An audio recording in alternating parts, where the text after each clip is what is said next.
ప్రేమ కలిగిన ప్రియమైన తండ్రి, యేసుక్రీస్తు నామములో వందనాలు స్తోత్రాలు. అయోగ్యుని అల్పుణ్ణి, జీవించడానికి ఏమాత్రం అర్హత లేని నన్ను సజీవ లెక్కలో ఉంచి ఈ సన్నిధానంలో ఈ సంవత్సర ఆఖరి గడియల్లో ప్రభా మీరు చేర్చినందుకే వందనాలు స్తోత్రాలు. నాయన, నేను ఏదైతే స్థితి కోల్పోయినానో ఆ స్థితిని నాకు ఇవ్వడానికి మీ ప్రియకుమారుని లోకానికి పంపించి ఆయన శరీరం ప్రభా ఒక తెరగా చీల్చబడినప్పుడు మీ యొక్క సన్నిధానానికి తిరిగి రాగలుగుటకు మీరు ఇచ్చిన కృపకే వందనాలు స్తోత్రాలు. నాకు విరోధముగా రాయబడిన ఆ రుణపత్రాన్ని ప్రభువా మీరు మేకులతో సిలువకు కొట్టి దానిపైన చేవ్రాతను మీరు తుడిచినందుకే వందనాలు స్తోత్రాలు. అంత మాత్రమే కాకుండా నా నోట ప్రభువా మీరు నూతన కీర్తన నూతన గీతం మీరు ఉంచి పరలోకము నుంచి దిగి వచ్చే ప్రభా మరి యెరూషలేము పట్టణాన్ని మీరు మాకు అనుగ్రహించుకున్నందుకే వందనాలు స్తోత్రాలు.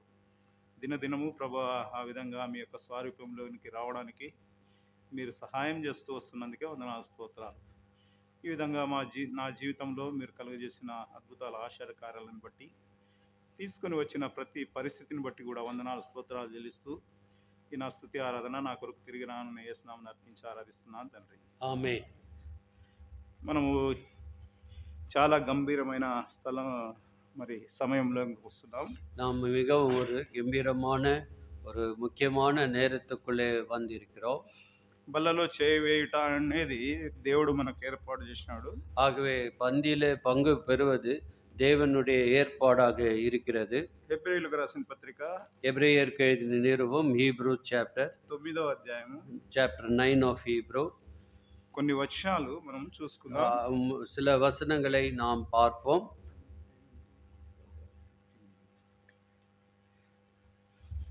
సో ఇక్కడ ఇదంతా మనం వివరంగా చూసుకోలేము, కానీ எல்லாம் முழுமையாக நாம் தியானிக்க முடியாது.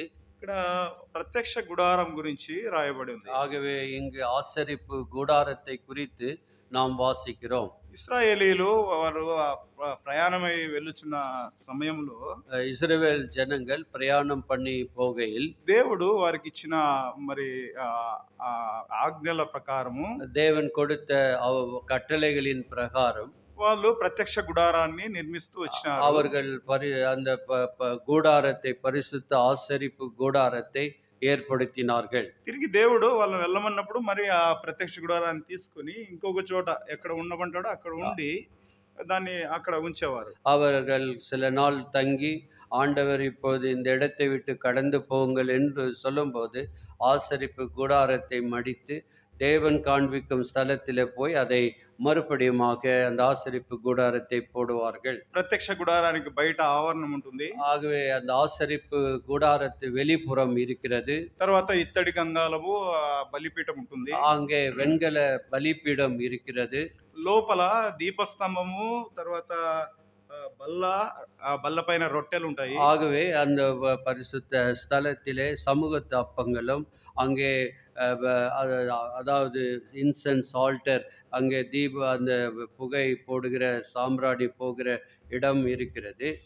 ఆ పరిశుద్ధ స్థలముకు అతి పరిశుద్ధ స్థలముకు రెండవ తెర ఉంటుంది. ஆகவே மகா பரிசுத்த ஸ்தலம் பரிசுத்த ஸ்தலத்திற்கு மத்தியிலே ஒரு திரை இருக்கிறது. ఆ తెర గురించి మనం ఆరాధనలో కొంచెం చూసుకున్నాం. ஆகவே அந்த திரையை குறித்து ஆராதனை செய்தியிலே பார்த்தோம். నిబంధన మందసం పైన మన్నాగల బంగారు పాత్ర ఉంటుంది. ஆகவே அங்கே பார்க்கிறோம் அந்த உடன்படிக்கை பெட்டியிலே ஒரு பொன் பாத்திரத்திலே அப்பம் மன்னா வைக்கப்பட்டிருக்கிறது. చిగురించిన అహరోను చేతికర్ర ఉంటుంది. துளிர்விடம் ஆரோனின் கோல் அங்கே இருக்கிறது. నిబంధన పలకలు ఉంటాయి. ஆகவே 10 கட்டளை எழுதி கொடுத்த அந்த பலகை உள்ளே இருக்கிறது. కరుణాపీఠము కమ్ముకొంచున్న మహిమగల కెరూబులు ఉంటాయి. ஆகவே அந்த உடன்படிக்கை பெட்டியின் மேலே மூடி அதாவது அந்த அதை மெர்சி சீட் இரக்கத்தினுடைய பலிப்பிடமாக 2 கேராபின்கள் ஒன்றை பார்த்து ஒன்று இருக்கும். ఆ సమయంలో యాజకుడు సంవత్సరానికి ఒక్కసారే, வருஷத்திலே ஒரு நாள் மாத்திரம் அந்த பிரதான ஆசாரியன் மாத்திரமே அந்த பரிசுத்த ஸ்தலத்துக்கு போக முடியும். ప్రజలందరి పాపం కోసము తనది కాని రక్తాన్ని తీసుకొని వెళ్ళాడు. ஆகவே தன் பாவத்துக்காக அவன் முதலாவது பலி கொடுக்க வேண்டும். ஜனங்களுடைய பாவத்துக்காக பலி கொடுத்து அந்த மகா பரிசுத்த ஸ்தலத்திலே ఆ பிரவேசிப்பார். లోపలికి వెళ్ళడానికి కూడా ఆయన కూడా తను తాను పరిశుద్ధపరచుకొని పవిత్రపరచుకొని వెళ్ళాలి. ஆகவே அந்த மகா பரிசுத்த ஸ்தலத்திலே செல்ல வேண்டும் என்றால் தன்னை பரிசுத்தப்படுத்திக் கொண்டுதான் அதனுள்ளே போக முடியும். ఒకవేళ అలా లేకుండా అపవిత్రంగా తాను వెళ్ళి అక్కడ లోపలికి వెళ్ళినాడంటే అక్కడే ఆయనకి మరణం సంభవిస్తుంది. ஆகவே ஒருவேளை அவனுடைய வாழ்க்கையில பாவம் காணப்படும் என்றால் அந்த மகா பரிசுத்த ஸ்தலத்திலே அவன் இறந்து போவான். అందుకని ఆయన వేసుకున్న వస్త్రానికి కింద గంటలు ఉంటాయి, ஆகவே సౌండ్ వస్తా ఉంటుంది. ஆகவே அவன் உள்ளே போகும்போது அவன் அணிந்திருக்கும் ஆடையிலே அங்கே மாதுளப்பழமும் ஒரு பெல் போன்ற ஒரு காரியம் இருக்கும். அவன் உள்ளே போகும்போது அந்த பெல் அடித்து கொண்டே இருக்கும். నడుముకి ఒక నల్ల దారం ఉండి ఆ దారం బయటికి ఉంటుంది అన్నమాట. ஆகவே அவன் இடுப்பிலிருந்து ஒரு கயிறு வெளியே ஆசரிப்பு பரிசுத்த ஸ்தலத்திலிருந்து அந்த கயிறு வெளியே கொண்டு வரப்படுகிறது. ఆయన తనది కాని రక్తము ప్రోక్షించినప్పుడు అది దేవుడు ఒప్పుకుంటే அவன் சிந்தப்பட்ட ரத்தத்தை அந்த மிருகத்தின் ரத்தத்தை தேவன் அங்கீகரிக்கும் போது ప్రత్యక్ష గుడారంలోంచి బయటకు వస్తాడు. அவன் மகா பரிசுத்த ஸ்தலத்திலிருந்து வெளியே வருவான். కాబట్టి అక్కడి నుంచి ఇశ్రాయేలులకి పండుగలు ప్రారంభమవుతాయి. ஆகவே வந்த பிறகு அந்த நாளிலே அவர்கள் பண்டிகையாக அவர்கள் சந்தோஷமாய் களி கூறுவார்கள். ఒకవేళ తన అపవిత్రుడిగా వెళ్ళి అక్కడ చనిపోయినాడంటే ஒருவேளை அவன் பாவத்தின் நிமித்தமாக அந்த மகா பரிசுத்த ஸ்தலத்தில் இறந்து போனால் இஸ்ராயேலுக்கு ఆ சவுண்ட் வினப்படదు. ஆகவே இஸ்ரவேல் ஜனங்களுக்கு அந்த மணி அடிப்பது சத்தம் கேட்காது. బయటికి రాకుండా పోతే அவன் வெளியே வராவிட்டால் అతని శవాన్ని ఆ దారం ఉంటుంది కదా, దారంతో బయటికి లాగేస్తాడు. அவனுடைய சரீரத்தை அந்த கயிறுனாலே மகா பரிசுத்த ஸ்தலத்திலிருந்து இழுத்து கொண்டு வருவார்கள். కాబట్టి దేవుడు అంత ప్రశస్తంగా పరిశుద్ధముగా యొక్క ప్రత్యక్ష గుడారాన్ని ఏర్పాటు చేసినాడు. ஆண்டவருடைய காரியம் அந்த ஆசரிப்பு கூடாரத்தை நியமித்த போது அவ்வளவு மகா பரிசுத்தமாய் தேவன் இருக்கிறார் என்பதை காண்பிப்பதற்காக செய்தார். హెబ్రీయులకు రాసిన పత్రిక 9వ అధ్యాయం 2వ వచనంలో ఎబ్రియర్కు எழுதின నిరువం హీబ్రూ చాప్టర్ 9 verse 2 ఎలాగనగా మొదట ఒక గుడారం ఏర్పరచబడెను, అందులో దీపస్తంభమును బల్లయు దాని మీద ఉంచబడిన రొట్టెలు ఉండెను, దానికి పరిశుద్ధ స్థలం అని పేరు. எப்படியெனில் ஒரு கூடாரம் உண்டாக்கப்பட்டிருந்தது. அதன் முந்தின பாகத்தில் குத்து விளக்கும் மேஜையும் தேவ சமூக தப்பங்களும் இருந்தன. அது பரிசுத்த ஸ்தலம் எனப்படும். కాబట్టి ఆ కాలం నుంచే ఈ బల్ల మీద రొట్టెలు ఉంచే సాంప్రదాయం ఉంది. ஆகவே அந்த நாட்களில் இருந்தே மேஜையின் மேலே அப்பத்தை வைக்கக்கூடிய வழக்கம் இருந்தது. అంత మాత్రమే కాకుండా అప్పుడు యాజకుడు తనది కాని రక్తం ప్రోక్షిస్తూ వచ్చినాడు. ஆகவே அந்த ஆசாரியன் தன் பாவத்துக்காக ஜனங்க பாவத்துக்காக ரத்தத்தை சிந்த வேண்டும், அதாவது மிருகமுடைய ரத்தத்தை கொடுக்க ఈ வேண்டும். కాలంలో మన కోసము ఏర్పాటు చేసిన బల్ల దేన్ని చూపిస్తుందంటే இந்த மேஜையானது எதை காண்பிக்கிறது? బల్ల పైన ఉంచిన రొట్టెలు యేసుక్రీస్తు శరీరానికి సాదృశ్యం. ஆகவே அந்த மேஜையில வைக்கப்பட்டிருக்கிற அப்பம் இயேசு கிறிஸ்துனுடைய சரீரத்துக்கு அடையாளமாக இருக்கிறது. ఎందుకంటే యేసు ప్రభువు తన సొంత రక్తాన్ని తీసుకొని అక్కడికి వెళ్ళి దాన్ని ప్రోక్షించినాడు. ஆகவே இயேசு கிறிஸ்து அவர் ரத்தத்தை சிந்தின பிறகு அவர் பிதாவின் மகா பரிசுத்த ஸ்தலத்திலே தம்முடைய ரத்தத்தை கொண்டு போய் பிதாவினிடத்திலே காண்பித்தார். ఆయన ఈ గొప్ప కార్యాన్ని ఒక్కసారే చేసినాడు. ஆகவே இந்த பலியானது ஒரே தரம் செலுத்தப்பட்டது. అప్పటి యాజకుడైతే సంవత్సరం వెళ్ళాలి. ஆகவே அந்த பாவ நிவாரண நாளிலே அந்த பிரதான ஆசாரியன் வருஷந்தோறும் போக வேண்டியதாயிருந்தது. మన కొరకు యేసు ప్రభువు తన స్వరక్తం ఇచ్చి ఒక్కసారే మన కొరకు ఏర్పాటు చేశాడు. ஆகவே இயேசு கிறிஸ்து ஒரே தரம் அந்த ரத்தத்தை செய்து என்றென்றைக்கும் நிலைத்திருக்கக்கூடிய காரியத்தை செய்து முடித்தார். ఎబ్రీ 9:7లో எபிரேயர் 9:7 ஹீப்ரூ 9 verse 7 సంవత్సరానికి ఒక్కసారి మాత్రమే ప్రధాన యాజకుడు ఒక్కడే రక్తము చేత పట్టుకొని రెండవ గుడారంలోనికి ప్రవేశించును అని రాయబడింది. இரண்டாம் கூடாரத்திலே பிரதான ஆசாரியன் மாத்திரம் வருஷத்திற்கு ஒரு தரம் ரத்தத்தோடே பிரவேசித்து அந்த ரத்தத்தை தனக்காகவும் ஜனங்களுடைய தப்பிதங்களுக்காகவும் செலுத்துவான். 9:12లో 9ஆம் அதிகாரம் 9 verse 12 మేకల యొక్కయు కోడల యొక్కయు రక్తముతో కాక తన స్వరక్తముతో ఒక్కసారే పరిశుద్ధ స్థలములో ప్రవేశించెను. வெள்ளாட்டுக்கடா இளங்காளை இவைகளுடைய இரத்தத்தினால் அல்ல, தம்முடைய சொந்த இரத்தத்தினாலும் ஒரே தரம் மகா பரிசுத்த ஸ்தலத்திலே பிரவேசித்து நித்திய மீட்பை உண்டு பண்ணினார். కాబట్టి మనకు ఈ దేవుని పరిశుద్ధ బల్లలో ఉంచబడిన ద్రాక్ష రసము ఆయన రక్తానికి సూచన. ஆகவே இந்த மேஜையில வைக்கப்பட்டிருக்கிற இந்த திராட்சை ரசம் அவருடைய ரத்தத்திற்கு அடையாளமாக இருக்கிறது. కాబట్టి బల్లలో చేయి వేసేటప్పుడు మనల్ని మనమే పరీక్షించుకొని చేయాలి. ஆகவே நாம் இந்த பந்தியில பங்கு பெறும்போது நம்மை நாமே ஆராய்ந்து பார்த்து பங்கு பெற வேண்டும். ఆయన కృతజ్ఞతాస్తుతులు చెల్లించి దాన్ని విరచి తన శిష్యులకు పంచినాడు. ஆகவே ஆண்டவராகிய இயேசு கிறிஸ்து ஸ்தோத்திரம் பண்ணின பின்பு அந்த அப்பத்தை பிட்டு தம்முடைய சீடர்களுக்கு கொடுத்தார். దేవుడు మన పట్ల చేసిన కార్యాన్ని బట్టి మనము ఎప్పుడు కృతజ్ఞులై ఉండాలి. ஆண்டவர் நம் பட்சத்திலே செய்த காரியத்திற்காக என்றென்றைக்கும் தேவனுக்கு நன்றியுள்ளவர்களாய் இருக்க வேண்டும். ఆయన మన కోసం చేసిన గొప్ప விஷయాలకే మనం ఎప్పుడు ఆయనకి స్తుతులు స్తోత్రాలు చెల్లిస్తూ ఉండాలి. ஆண்டவர் செய்த பெரிய மீட்பின் காரியத்திற்காக நாம் அனுதினம் எப்பொழுதும் இடைவிடாத ஒரு ஸ்தோத்திரத்தை ஆராதனை செலுத்த வேண்டும். మనల్ని మనమే పరీక్షించుకోవాలి గానీ మనల్ని ఒక సేవకునితో గానీ ఎల్డర్తో గానీ ఇంకొకరితో గానీ కంపేర్ చేసుకోకూడదు. ஆகவே நம்மை நாமே பரிசோதிக்க வேண்டும்.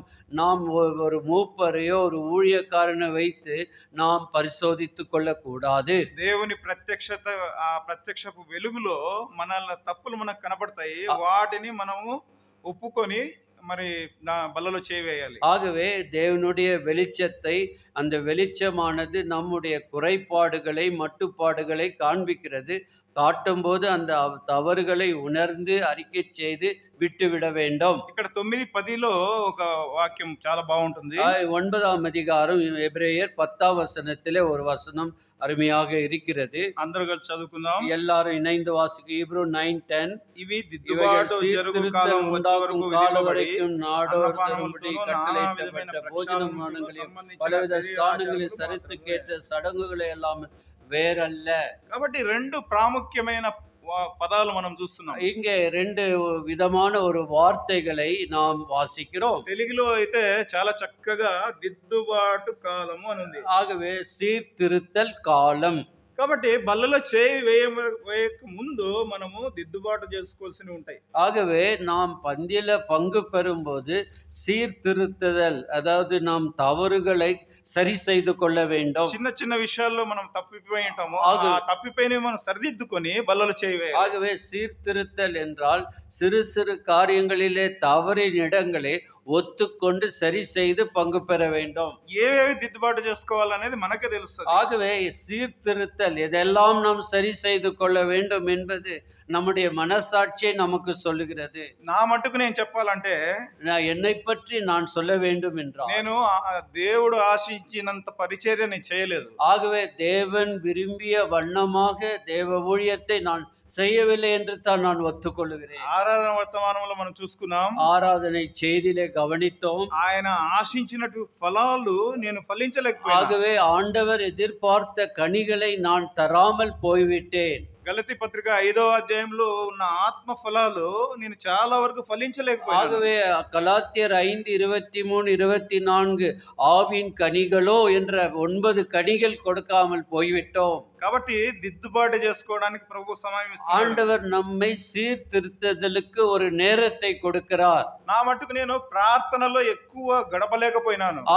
நான் தேவ సన్నిధిயிலே தேவையான அளவுக்கு ஜெபம் செய்யாமல் போய்விட்டேன். దేవుడు మనల్ని ఎంతగానో ప్రేమించి ఇంకొక సంవత్సరం ఇచ్చినప్పుడు ఆ సంవత్సరంలో అయినా ప్రార్థనలో ఎక్కువ సమయం గడపాలని. ஆகவே ஆண்டவர் கிருபையாக இன்னொரு புதிய ஆண்டுக்குள்ளே நம்மை பிரவேசிக்க செய்யும்போது அந்த ஆண்டிலும் நாம் அதிகமாய் ஜெபிக்க நாம் முயற்சி எடுக்க வேண்டும். చిన్న చిన్న బలహీనతలన్నీ ఒప్పుకొని మనము ஆத்மத்தோ சத்தியமுத்தோ ఆయన బల్లలో చేయాలి. ஆகவே நாம் உண்மையாக மனம் திரும்பி மனசாட்சியில சுத்தம் செய்து கொண்டு இந்த பந்தியில பங்கு பெற வேண்டியவர்களாய் இருக்கிறோம். దావీదు మహారాజు తను జీవితంలో ఒక తప్పు చేసినాడు. தாவீது தன்னுடைய வாழ்க்கையிலே ஒரு பெரிய பாவம் செய்தவன். అతను నాతాను ప్రవక్త ద్వారా గద్దింపబడినప్పుడు వెంటనే సరి చేసుకున్నాడు. ஆகவே நாத்தான் அவனிடத்திலே வந்து சொன்னபோது அவன் சொன்ன வார்த்தை, நான் பாவம் செய்தேன். దేవుడు అవకాశం ఇచ్చినాడు కాబట్టి దాన్ని సరిదిద్దుకున్నాడు. ஆண்டவர் அவனுக்கு ஒரு வாய்ப்பையும் தருணையும் கொடுத்தபடியால் தன்னை சரிப்படுத்திக் கொண்டான். సౌలు మహారాజు కూడా తాను తప్పు చేసినాడు. சவுல் கூட தன் வாழ்க்கையிலே தவறு செய்தான். అయితే తాను ఒప్పుకోవడానికి ఆలస్యం చేసినాడు. ஆகவே தன் தவறை திருத்திக் கொள்ள ஒப்புக்கொள்ள தாமதம் செய்தான். అందుకే సౌలు తను నశించిపోయినాడు. ஆகவே சவுல் ஒரு தற்கொலை புரிந்தவனாக மரித்தான். బిలాము కూడా తాను తప్పు చేసినాడు, అయినా ఒప్పుకోవడానికి ఆలస్యం చేసినాడు. ஆகவே பிலேயாம் என்ற அவன் தவறு செய்தான். அவன் தவறை உணராமல் போய்விட்டான். ఆయన కూడా నాశనానికి గురైనాడు.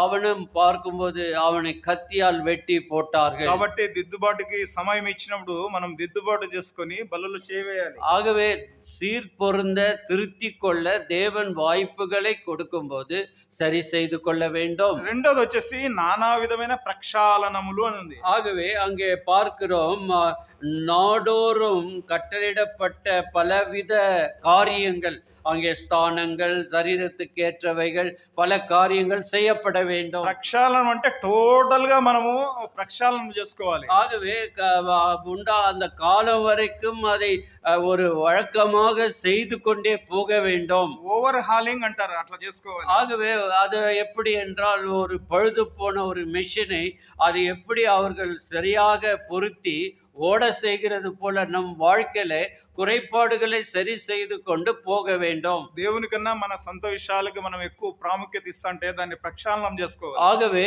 நாம் தேவனை விட நம்முடைய சொந்த காரியங்களுக்கு முக்கியத்துவம் கொடுக்கும்போது அப்படி நடைபெறுகிறது. ప్రతిదినము వ్యక్తిగత ప్రార్థన, కుటుంబ ప్రార్థన, సంఘ ప్రార్థన మనం పాల్గొనకపోతే అది ప్రక్షాళనం చేసుకోవాలి. ஆகவே நாம் சரி செய்து கொள்ள வேண்டும். தனிப்பட்ட வாழ்க்கையிலே ஒரு ஜெப நேரம் இருக்க வேண்டும், குடும்ப ஜெப நேரம் இருக்க வேண்டும், சபை ஜெப நேரம் இருக்கிறது, அதில் இருக்க வேண்டும். దేవునికి ఇవ్వాల్సిన సమయం ఇవ్వకుండా మనం మొబైల్ ఎక్కువ సమయం గడుపుతుంటే అది ప్రక్షాళనం చేసుకోవాలి. ஆகவே நாம் ஒருவேளை தேவனை விட மொபைலுக்கு முக்கியத்துவம் கொடுத்து மொபைலோடு கூட அதிகமான நேரத்தை கழிக்க போட்டிருந்தால் அதற்காக மனப்பஸ்தாபப்பட்டு விட்டுவிட வேண்டும். కాబట్టి ఈ విధంగా మనము పరీక్షించుకొని நம்மை பரிசோதித்துக் கொண்டு మన హృదయము దేని విషయంలో నిందారోపణ చేస్తుందో, ஆகவே நம்முடைய மனசாட்சி நம்ம எதையிலே உறுத்துகிறதோ, எதை தவறு எடுத்து காட்டுகிறதோ அதை ஒத்துக்கொள்ள வேண்டும். అది దిద్దుబాటు ప్రక్షాళన చేసుకొని ஆகவே அந்த சீர்திருத்தலை நாம் பெற்றுக்கொண்டு యోగ్యముగా బలలో చేయవేటకు దేవుడు మనకు సహాయం చేయనుగాక. தேவன் இந்த பந்திலே யோகிய விதமாக பங்கு பெற உதவி செய்வாராக.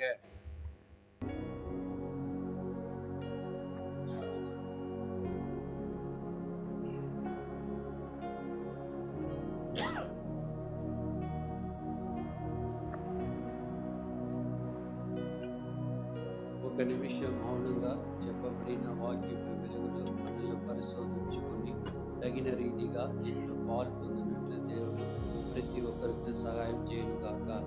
சொல்லப்பட்ட வசனத்தின் வெளிச்சத்திலே நம்மை ஆராய்ந்து பார்த்து சீர்திருத்தப்பட வேண்டிய ஏரியாக்கள் எங்கெல்லாம் குற்ற உணர்வுகள் இருக்கிறதோ அதை ஒப்புக்கொண்டு அவருடைய இரத்தத்தாலே கழுவப்பட்டு, ஆண்டவரே இந்த பந்தியில பங்கு பெறும்போது எனக்கு கிருபை காட்டும், புது வருடத்துக்காக என்னை ஆயத்தப்படுத்தும், என்னை பிரத்யேகப்படுத்தும், என்னுடைய அர்ப்பணம் உண்மையாக இருக்கட்டும் என்று சொல்லி நம்மை ஒப்பு கொடுப்போம்.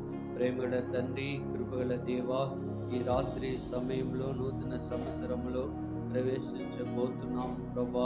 ఈ తరుణము మాకు అనుగరించి ఈ వాక్యం ద్వారా మాతో మాట్లాడిన విధం కొరకు వందనాలు, స్తోత్రాలు ప్రభా. ప్రత్యక్ష గుడారములు ఎట్లా సేవ జరిగినదో యేసుక్రీస్తు మా కొరకు అన్ని సేవలు చేసి ఆఖరిగా తన ప్రాణమును కల్వారి శిలువ పైన ఆయన అప్పగించి ఆయన రక్తం కాచి ప్రభా మరి మాకు విమోచనము, పాప క్షమాపణము దయచేసినారు. మీకు వందనాలు ప్రభా. ఈ ఒకే బలి ద్వారా నిరంతరంగా నిత్య జీవపు వరము మాకు అనుగరించినారు. ఎంత గొప్ప దేవుడు, మీ ప్రేమ ఎంత గొప్పది. అగపే ప్రేమతో మమ్మల్ని ప్రేమించినారు. దాన్ని బట్టి మీకు వందనాలు, స్తోత్రాలు ప్రభా. యోగ్య రీతిగా మేము పాల్పొందినట్లు మాకు సహాయం చేయమని యేసుక్రీస్తు నామమున అడుగుతున్నాం తండ్రి. ఆమేన్.